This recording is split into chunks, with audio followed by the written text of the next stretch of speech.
Salut à tous, c'est Jay, on se retrouve aujourd'hui pour la vidéo test du Motorola One Action, voilà, téléphone qui nous a été envoyé, je vous le rappelle, par le Café du Geek, qu'on remercie encore, et on vous met comme toujours leur lien dans la description de la vidéo. Donc ce téléphone, j'ai regardé un petit peu sur internet, donc on peut le retrouver dans les environs de 260 € sur Amazon ou d'autres plateformes, en version 428 Go, extensible à 512 Go. Modèle qui est sorti en août 2019. Voilà, donc on va faire de suite le tour des caractéristiques. Donc on avait pu le voir au déballage. Modèle avec écran perforé avec caméra ici frontale. Donc il propose un écran de 6,3 pouces. C'est du LCD IPS. Voilà, c'est pas de la AMOLED. En 1080 par 2520, format 21/9 Full HD+. Donc sur la face avant ici, on y retrouve la caméra frontale, le selfie de 12 mégapixels en ouverture 2.0. On y retrouve ici le haut-parleur. Sur le bas, un menton assez prononcé, on va le dire. Et l'absence de LED de notification. Ça, c'est un petit peu dommage. Mais bon, après, en ce qui concerne la face avant, on aura, quand on lève comme ça ici, une espèce de petit Always On Display qui va pas rester très très longtemps. Forcément, c'est pas de l'AMOLED, mais bon, qui nous donnera. Après ici, on aura des icônes avec les informations des notifications reçues. On y retrouve ici sur le bas, hop, l'USB Type C, le haut-parleur, le micro, donc assez propre. Sur la partie gauche, on y retrouve la carte SIM, le tiroir carte SIM qu'on va ouvrir de suite. Hop. Donc on pourrait y mettre soit 2 nano SIM ou une nano SIM, une carte SD. Donc extensible jusqu'à 512 Go, je vous le rappelle, comme je vous ai dit tout à l'heure. Ensuite ici sur le haut, on y retrouvera bien sûr le jack 3.5, le micro d'ambiance. Sur la droite, le bouton power, volume plus moins. Et sur l'arrière, on nettoie un petit peu, on y retrouve nos 3 appareils photo ici. Voilà, et on voit bien marqué avec angle de 117 degrés en action cam. Donc ça, c'est plutôt pas mal. On y retrouve le flash et le capteur d'empreinte ici. Alors, il a un effet bleuté avec, on peut le voir ici, ouais, là, on le voit très bien, des espèces de petits carrés. Voilà, comme ça. Et on voit la marque ici, Android One. Donc, les 3 appareils photo. Ici, on a un appareil photo principal de 12 mégapixels en ouverture 1.8. Ensuite, on aura un 5 mégapixels pour la profondeur et pour l'effet bokeh, hein, pour les modes portrait. Les modes portrait arrière, bien évidemment. Et ensuite, on y retrouve une action cam. Donc ça, c'est une innovation d'intégrer ça dans un téléphone. Une action cam avec un ultra grand angle de 117 degrés. Ce qui vous permettra de filmer avec le téléphone comme ça à la verticale des vidéos en format grand angle. Donc c'est quand même plutôt pas mal. J'ai testé, ouais, bon, je me suis dit à quoi ça peut servir. Franchement, est-ce que c'est l'intérêt de mettre ça sur un téléphone? Mais c'est plutôt pas mal. Après, l'histoire ici de la pince du téléphone qu'on pourra mettre sur un vélo ou autre pour aller faire des courses et tout, pour aller faire des vidéos sportives, etc. Ça, bon, ça vaut risque et péril après de casser le téléphone comparé à une action cam, petite caméra d'emboîtier, etc. qui craindra un peu moins que le téléphone. Mais bon, c'est une bonne innovation, c'est assez sympa. Dedans, le processeur, on y retrouve un Samsung Exynos 7, le modèle 9609. Donc j'ai regardé, il est équipé sur aucun Samsung. Il y a le Motorola P50 et le One Vision qui est équipé. Voilà, 2,2 GHz. Et le GPU, c'est le Mali G72 MP3. Ensuite, on continue les caractéristiques. Donc, il a un Bluetooth après 5.0. Il propose le NFC. Il est IPX2.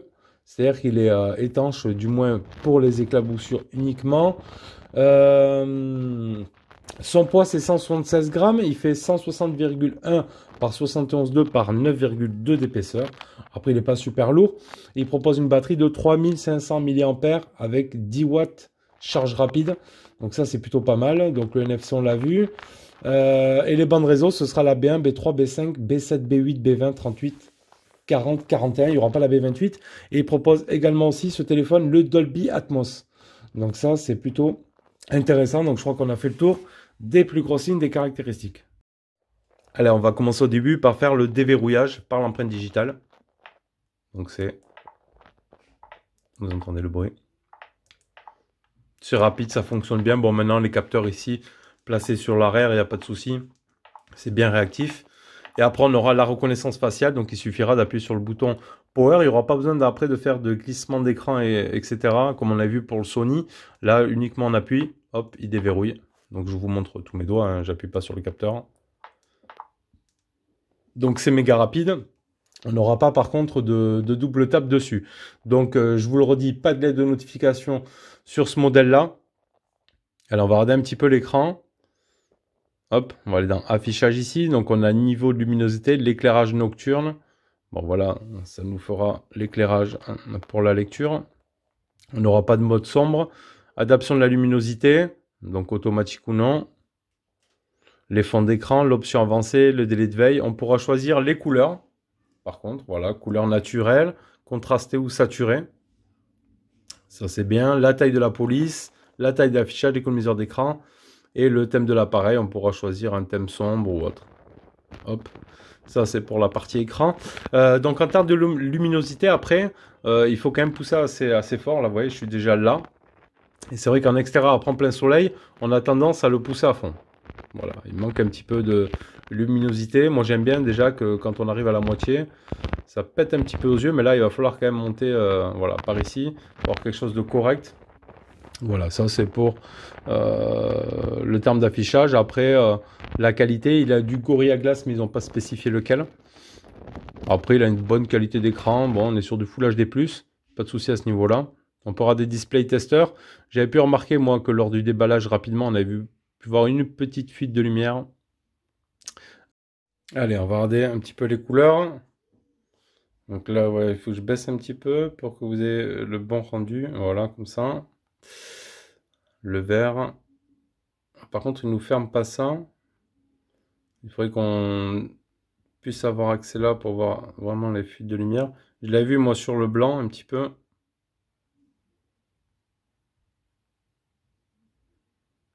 On le voit après quand on est dans les paramètres du téléphone directement. Moi, je le voyais bien, enfin, je le vois un petit peu ici sur le bas. Hein. On voit un petit peu que c'est sombre ici. Vous voyez, ça déborde un petit peu. Bon, rien de méchant, mais bon, je tiens à le signaler un petit peu. Quand même. Allez, pour l'écran, c'est bon. Allez, on va se regarder le launcher. Donc, le launcher, bon, on aura sur la page de gauche les services, les informations de chez Google. Si on restera appuyé ici sur le bouton du bas, on aura l'assistant Google. Alors, on pourra y mettre des gestes. Donc, soit on aura des boutons de navigation, ou soit on pourra naviguer directement ici avec le petit slide. Donc, sur la droite, hop, on revient à l'application précédente, en fait. En faisant comme ceci, on a le semi-tiroir automatique, le tiroir d'application qui commence à s'ouvrir et on a notre multitâche ici. Et après, si on lève, forcément, on aura notre tiroir d'application. Et donc sur la gauche ici, retour. Donc ça, c'est plutôt pas mal. En natif, on y retrouvera quoi? La calculette, l'appareil photo, le Dolby Atmos. On le verra après dans le son. L'agenda, les drives, le gestionnaire de fichiers, les fonds d'écran, le Gmail, l'horloge. Ici, une application nommée Moto. Voilà, qui va vous donner des petits conseils, voilà, avec capture rapide de rotation du poignet suffisent pour ouvrir l'appareil photo. Ça, c'est plutôt pas mal. Il y a plein de petites astuces comme ça. Les gestures, voilà, les captures, navigation à un doigt, les captures d'écran à 3 doigts, lever pour déverrouiller, ça c'est déjà activé. La lampe express, la navigation à un doigt, l'écran moto. Voilà, il y a plein de petits trucs sympas. L'écran reste allumé lorsque vous le regardez. Voilà, il y a plein de petites choses comme ça à voir. Et après, bon, ROM simple, assez épuré. On a la radio FM également dedans. Alors, la version Android, j'ai eu une mise à jour déjà. Système. Donc, à propos du téléphone. Ici, version d'Android 9. Ça, c'est bon. Donc, information légale. Ici, on aura les gestures. Utiliser le lecteur d'empreintes pour afficher les notifications.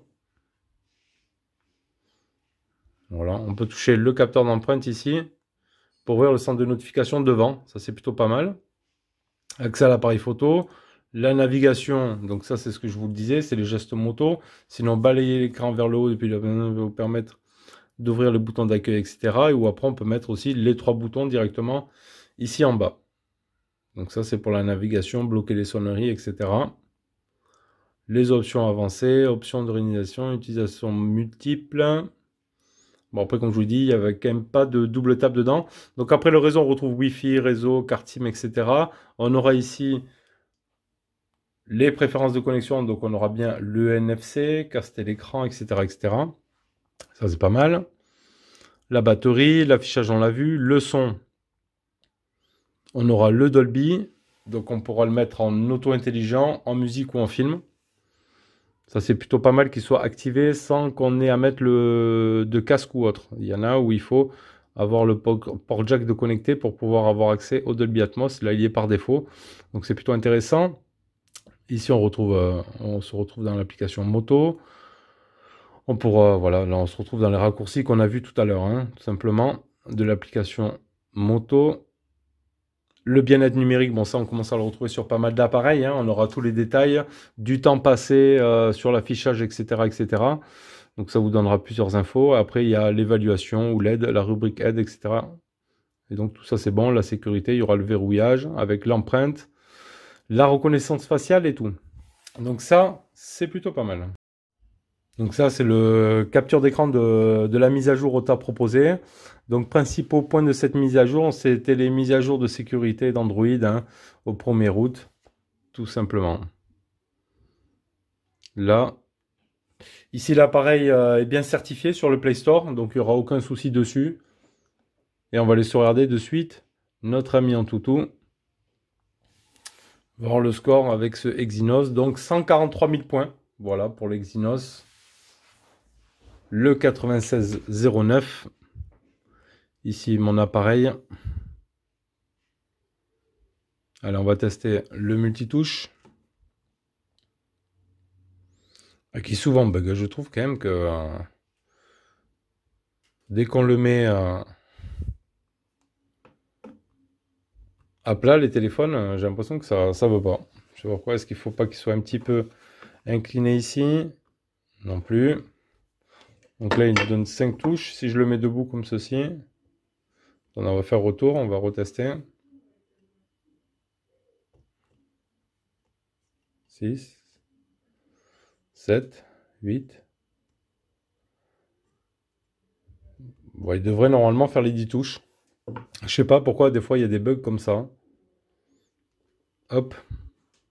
Allez, retour et on va se lancer un petit PUBG. Juste après, avant de faire le PUBG, le Fortnite est installable, hein. Il est jouable, installable, donc je vais pas me faire tous les jeux. Mais vous pourrez jouer à Fortnite sans aucun souci sur ce Motorola, hein. Allez, on va se faire le petit décollage. Là, il y a un bon son, j'ai mis à fond là. Avec le Dolby, ça rend super bien.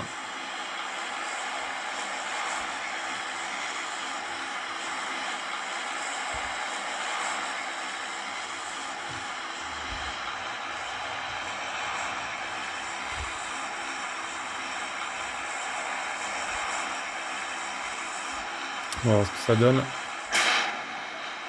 Allez, on se fait la petite chute libre.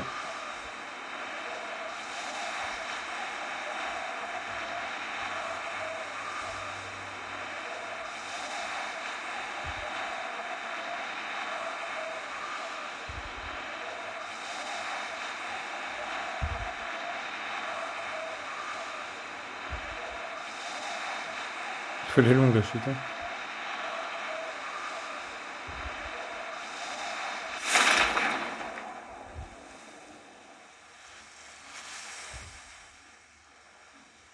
On va essayer de se caler par là.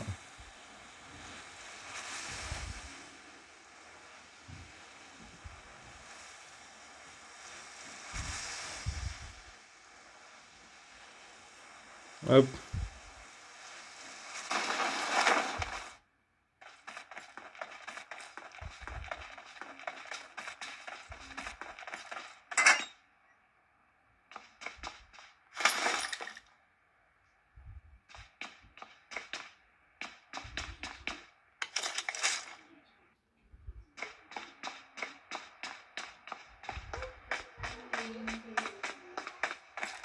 On va essayer de choper quelqu'un.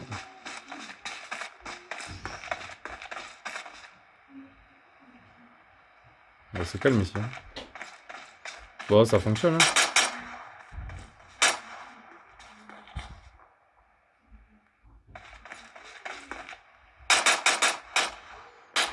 Bon, il n'y aura pas de souci. Avec PUBG, ça fonctionne plutôt pas mal. Allez, chose importante sur ce téléphone, ça va être notre appareil photo. Donc, on va voir les options ici. On retrouvera l'HDR, le flash, le minuteur. Ici, le mode photo animé, auto ou pas. Ici, on aura le mode manuel, donc ça va être le mode pro. Hein. Hop, ou le mode automatique. Dans les paramètres, on y retrouvera, on avait déjà vu au déballage, donc les formats de la photo, donc en 12 mégapixels 4 tiers. La taille de la vidéo maximum, on pourra monter sur du UHD 4K en 21 neuvième, 60 fps, ou en normal ou en Full HD 21 neuvième. Taille de la vidéo d'Action Cam, donc on pourra faire du Full HD 60 fps. Ça c'est plutôt pas mal. Pour la partie selfie, du 12 mégapixels. En photo, en vidéo également, la même chose, les mêmes formats, hein, du 4K en 21 neuvième, 60 fps, c'est plutôt pas mal. La capture rapide, donc pour faire pivoter votre poignet 2 fois pour ouvrir l'appareil photo, toucher l'écran pour prendre une photo, le son d'obturateur, les grilles d'assistance, le niveau à bulle, le filigrane que j'ai mis, la capture auto de sourire. Voilà, composition intelligente, c'est redresser la photo et appliquer automatiquement la règle des tiers. Ici, ça va être pour l'intelligence artificielle. On peut activer ou non le raccourci pour Google Lens. Hop. Et donc après, en partie photo, on est bon. Ici, on aura pour le selfie. Après, quand on passe en mode vidéo, pour activer la Action Cam, il faudra ici appuyer sur ce bouton-là. Et là, il passe en mode Action Cam. Donc, vous voyez que le format, ici, là, juste là où je suis reculé, j'ai quand même un format grand angle. Je vois tout ce que je suis en train de filmer. Donc, ce qui permettra d'avoir, ça ne servira à rien de faire le téléphone comme ceci. Donc, l'avoir ici comme ça en mode portrait, d'avoir un grand angle. C'est quand même plutôt pas mal. Donc franchement, je vous mettrai les vidéos que j'ai vues. Ici, on aura l'activation ou non de la stabilisation, simplement. Donc après, je rappuie ici, je repasse en vidéo mode standard. Et ici, sur les petits carrés, on aura les autres options de mode appareil photo, le mode portrait, le mode découpage, le filtre de couleur, le mode cinémagraphe, le mode panorama et les filtres en direct. Donc le cinémagraphe, ici. Attends, hop, je repars là. Les filtres en direct, voilà, on pourra y mettre tout un tas d'effets hein, assez sympa, les noirs et blancs et tout ça. On aura également les modes ralenti ou accéléré. Le mode ralenti, est-ce qu'on a les options dédiées au mode ralenti? Non. Pas forcément, toutes les options sont les mêmes après. Hop. Donc voilà, ça c'est simple. Ici, hop, on aura la partie choose, la partie selfie. Et ici à droite, le petit bouton pour le Google Lens. Donc ça c'est plutôt sympa. Donc assez sympa en fait le fait d'avoir une action cam là sur un téléphone hein, pour avoir ce mode là ultra grand angle en vidéo et tout ça. C'est plutôt pas mal. Après est-ce que c'est méga utile à voir? Mais bon au moins ils le proposent. Voilà, ils innovent, ils proposent ça, pourquoi pas. Donc il y a des personnes à qui ça pourra plaire. Hop. Allez, je vous mets moi de suite les photos que j'ai trouvé quand même assez correctes, assez propres. Photos, vidéos, action cam, etc. prises avec ce Motorola One Action.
Allez, on passe à notre partie musique.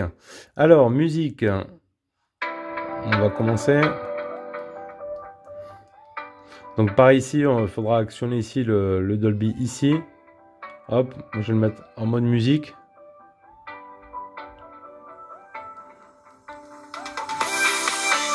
Bon, après on n'aura que un haut-parleur, on n'aura qu'un son mono. Mais pour le coup, il sera pas trop mal.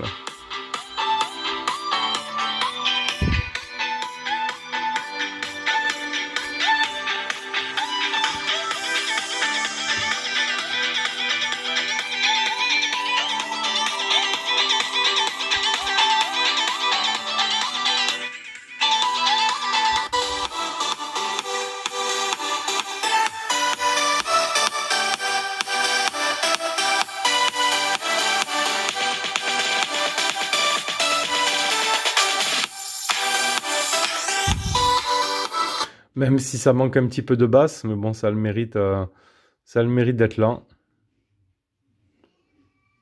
Hop, je vais repartir ici dans mon gestionnaire de fichiers. Donc on a quoi? Là aussi, il n'y a pas de basse. Allez, notre petite vidéo de d'habitude.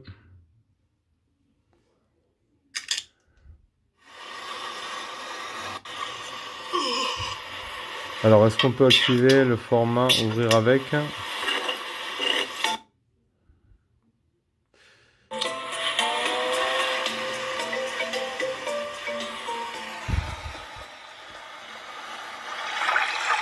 Faut que je regarde s'il n'y a pas... On va regarder s'il n'y a pas l'application vidéo directement, parce que là, du coup, on pourra pas... C'est ça qui est un peu chiant avec les téléphones avec ces ROM-là, un petit peu à la Google, c'est qu'on n'a pas de lecteur vidéo et tout ça dédié, donc on pourra pas mettre par exemple là le plein affichage directement. Les gens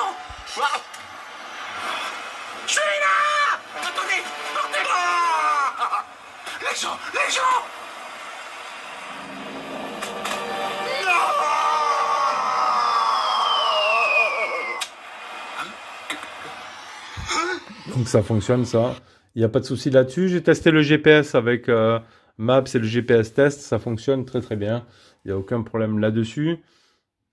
Le Wi-Fi, là, on est pratiquement à fond. Le réseau, j'ai pas eu de soucis.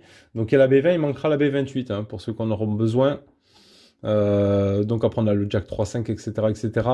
Donc, Wi-Fi, après réseau, aucun souci là-dessus.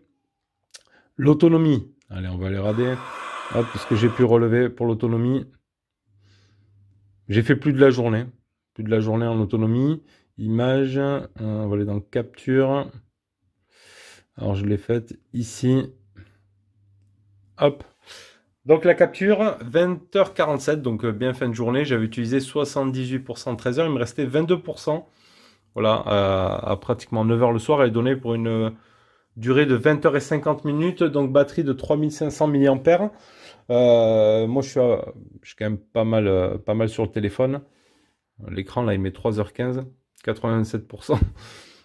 Ben, franchement, je pense que vous pouvez faire, ça dépend de votre utilisation. Si vous êtes comme moi assez intensif, vous ferez la journée largement. Il vous restera voilà, une vingtaine de pourcents fin de journée. Sinon, la journée et demie, un jour et demi est faisable. Voilà, un jour et demi est faisable sur le téléphone. Je pense qu'il n'y a pas de souci là-dessus. Voilà, après, franchement, voilà, téléphone fluide. Bon, j'ai trouvé fluide, avec une bonne prise en main quand même, avec son format. Hein. J'avais eu un peu plus de mal avec le Sony, là, qui était super long. Vous voyez là comment ça fait? On a reçu une notification, par exemple. Hop. Ici, on peut rester appuyé et on a directement le détail. On peut répondre, etc., etc. dessus. Voilà, on appuie, on a le détail ici de notre notif. Voilà, ça remplacera un petit peu la lettre de notification. Après, les côtés plus, ouais, moi j'ai trouvé que c'est un téléphone quand même fluide. Voilà, avec ce Exynos de chez Samsung. Ça reste fluide. Hein. Après, voilà, sans être super exigeant. Pour toutes les tâches que j'ai fait, j'ai pas rencontré de difficultés. On a les capteurs d'empreintes qui fonctionnent bien. Voilà, même la reconnaissance faciale. Ça va, ça fonctionne bien. J'ai trouvé les photos vidéos plutôt propres hein, sur ce téléphone, plutôt sympa. Donc après, on voit qu'on n'est pas sur une finition non plus super haut de gamme de ce téléphone. J'ai trouvé la luminosité en plein soleil un peu faible. Il va falloir forcer à chaque fois. Il va falloir être pratiquement, vous voyez, à fond, hein, tout le temps sur l'éclairage pour avoir un assez bon rendu et bien y voir. Pour moi, voilà aussi l'absence de l'aide de notification un petit peu dommage. C'est vrai qu'on a le trou ici sur l'écran qui est un petit peu gros, qui est un petit peu grossi. Bon, on peut les cacher maintenant avec tous les fonds d'écran qui font assez sympa, comme j'ai pu mettre moi sur mon Samsung S10. On a moins de les cacher. Mais bon, après, un téléphone bien équilibré, qui fonctionne bien et qui propose donc le fait d'avoir une action cam dans le téléphone. Donc c'est assez innovant, ils y ont pensé. Pourquoi pas? Voilà. À vous de nous dire aussi, hein, qu'est-ce que vous pensez là de cette option-là d'avoir une action cam? Est-ce que ça vous serait utile ou non? Mais bon, au moins ils l'ont proposé. Voilà, pourquoi pas. Alors, n'hésitez pas après à mettre vos commentaires dans les descriptions de la vidéo. Et moi, je vous dis à bientôt les amis pour une prochaine vidéo. Allez, tchuss.